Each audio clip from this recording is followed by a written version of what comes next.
I'd like to welcome you to a behind-the-scenes tour of the Lincoln Park Conservatory.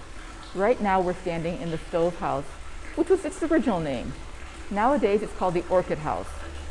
And you can see some of the old school technology in here that we're going to point out more than once as we're going through things. Among the things, look at the ceiling if you can. And does it look dirty? Probably. But what that really is whitewashing. And that's done in the spring every year to help cut down on the sun coming in. And then it washes off during the winter. So we're helping to control the temperature in here by a simple event like whitewashing. We are now going to move into the employee-only area that you normally would not see if you were here in the conservatory. So follow me. At the conservatory, we have over a dozen greenhouses, and this is one of them. And there are several that open off of this. And as we walk over here, you'll notice a fan up there. Okay, it helps to cool it down for our benefit, but also it's a form of pest control. When it circulates, and we're going to see some more fans as we're going through, it helps to discourage the little bugs from landing on plants. Okay. We have, well, what does it look like to you? We've got a door and windows. We're going to discuss this more in a second as we go outside. But it's a very heavy stone type of appearance. The area back here is, it was designed by Bell, who did a very heavy design on things, versus the conservatory itself, which is very light and airy, designed by Sobey. Let's step on the outside and look at the side of this building here. This is one of our outside greenhouses, and this is the outside the building you just saw. What does this remind you of? Hopefully a house. This was actually a cottage where there was a caretaker here at the conservatory who lived at one time.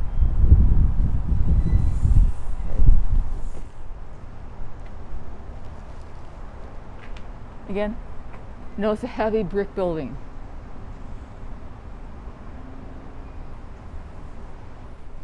The area at the top of this ramp here is called the head house.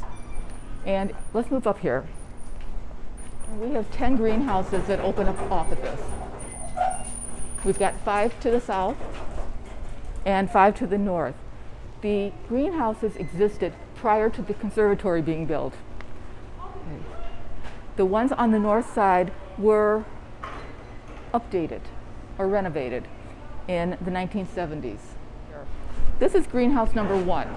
It is one of the 3 greenhouses that we devote to poinsettia growing. Number 1 is Lincoln Park. Number 2 is poinsettias for Garfield Park. And number 3 is a combination of the two. Moving up the ramp here, we have this heavy door here, which is closed by about 3 p.m. every afternoon. And I'll explain the rationale for that in a second. But you see here we've got a very heavy blackout screen on the other side of this window. As we're moving into the greenhouse, in order to grow poinsettias, they need, during their growing season, to not have any artificial light for at least 12 hours, if not more, every day. And that helps them to grow the colored bracts. So the door is closed there. And at the very other end of this, and you can't see this, but so I'm just, use your imagination. Through the windows at the very end is our parking lot. And there are lights in the parking lot. Those lights are painted black in order to keep the sunlight from coming in, or not sunlight, the artificial light from coming in at night.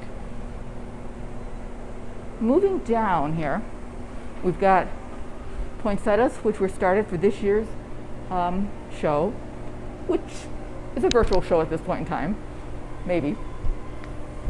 Okay. And we have an example of pest control. There's one of the fans that's going. Again, it will circulate the air so the bugs cannot land on the plant, or will not stay on very long. We're talking about both beneficial and not so beneficial bugs. Point out this wheel to you. This is being used, an example of old school technology. where we use it to open up the windows above us. So we have natural air coming through here, air circulation. And we're trying to maintain consistent temperatures in here. And we're going to be looking at a couple thermometers. And they're just plain ordinary thermometers, but they help maintain the temperature. Also, if you look underneath these tables, we have pipes to help heat things up if we need the heat. The heat in the conservatory comes from Lincoln Park Zoo. So kind of again, an example of something that has been around for a long time that is still very valid. Still works. Okay.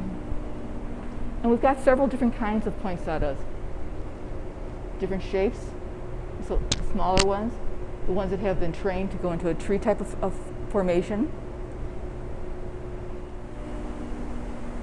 And here's a basic thermometer, again, which is just being watched to make sure that we keep a consistent temperature in here. Okay.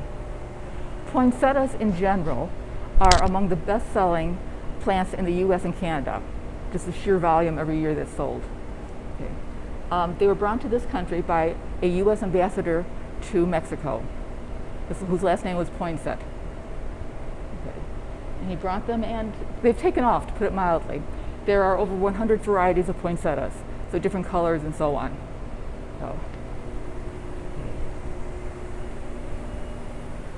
This particular poinsettia, we've got lovely dark green leaves here. And then we move up to what appear to be colored leaves. And they are a type of leaf, but they're called a bract. And in case you want to look that up, it's B-R-A-C-T-S. Many people consider this to be the flower, but it's not. If we can look right here in the middle, that's where the flowers come. They're little yellow flowers.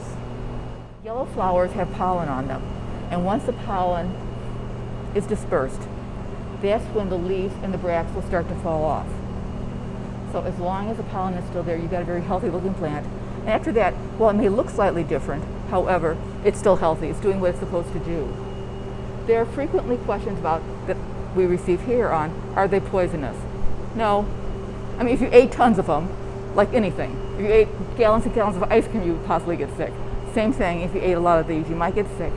However, in the stem and the leaves, there's kind of like a white, milky substance.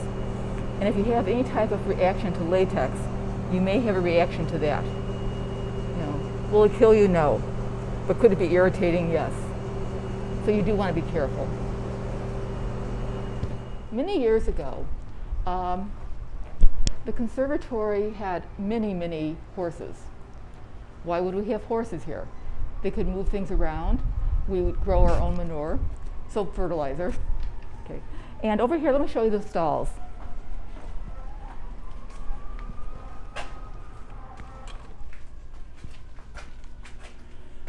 And well, again, this is storage right now for various things, but it gives you a feel for what a horse stall would have looked like at that time. Right. Okay. And we did not make the horses walk in this way. Notice? Okay. We've stepped outside here. We're on the north side of the conservatory itself. Do you see these doors that are out here? That's where the horses would have gone in to their stalls. So they could easily be taken in and out every day as needed.